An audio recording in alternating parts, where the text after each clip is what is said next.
যদি কেউ চাঁদার জন্য আসে তাকে বেঁধে রেখে আপনারা পুলিশকে খবর দিবেন। দেবিদ্বারে এই মুহূর্ত থেকে চাঁদার কবরস্থ ঘোষণা করা হলো।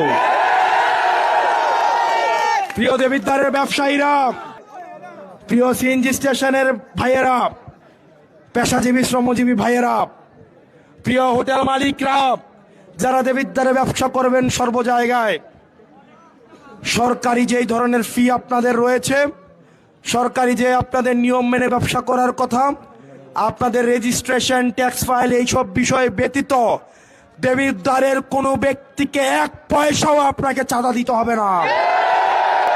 যদি কেউ চাঁদার জন্য আসে তাকে বেঁধে রেখে আপনারা পুলিশকে খবর দিবেন।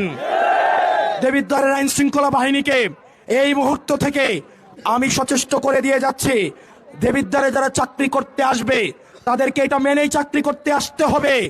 সরকারের যেই বেতন ভাতা, সরকারের যেই যেই সুবিধা আপনাদেরকে দেওয়া হয়, আপনারা আমাদের ভাই, আপনারা বাংলাদেশটা পরিবর্তন করতে চান আমার সরকারি চাকরিজীবী ভাইয়েরা, আমরা বিশ্বাস করতে চাই আপনারা ঘুষের সাথে জড়িত না, আপনারা কম্প্রোমাইজের সাথে জড়িত না।